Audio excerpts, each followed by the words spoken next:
ধৰাত নহ অকল সৰিয়া যিছু যে লগৰীয়া মৃত্যুৰ নাই ভয় যাম যে সৰগত যিছু যে আছে সংগ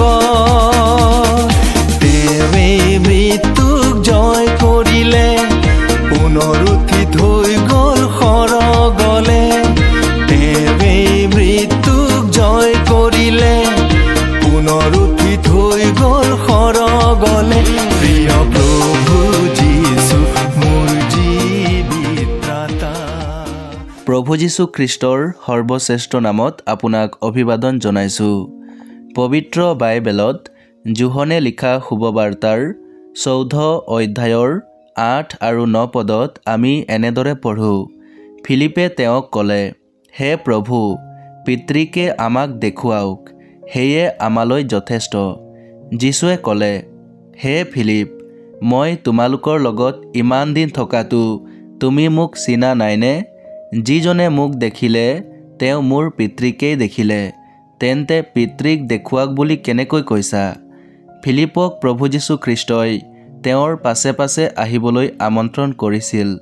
ফিলিপে প্ৰভুৰ উপদেশ, আচৰিত কৰ্ম আৰু আচৰিত চিনবোৰ অনবৰত চাই আছিল।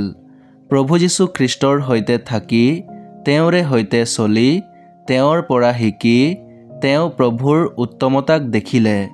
যেনেকৈ ঈশ্বৰে নিজৰ মহিমা ইজৰাইলৰ আগত প্ৰকাশ কৰিলে, ভাওবাদীবিলাকক বিভিন্ন সময়ত প্ৰকাশ কৰিলে, ঠিক তেনেকৈয়ে প্ৰভুৰ মহিমাক চাবলৈ আগ্ৰহেৰে ফিলিপে প্ৰভুক সুধিলে, হে প্ৰভু, পিতৃক আমাক দেখুৱাওক। প্ৰভু যীশু খ্ৰীষ্টই ফিলিপক উত্তৰ দিলে, হে ফিলিপ, মই তোমালোকৰ লগত ইমান দিন থকাটো তুমি মোক চিনা নাইনে? যিজনে মোক দেখিলে তেওঁ মোৰ পিতৃকেই দেখিলে। তেন্তে পিতৃক দেখুৱাওক বুলি কেনেকৈ কৈছা? পবিত্ৰ বাইবেলত ত্ৰিত্ব ঈশ্বৰৰ সত্যক আমি স্পষ্টৰূপে দেখা পাওঁ।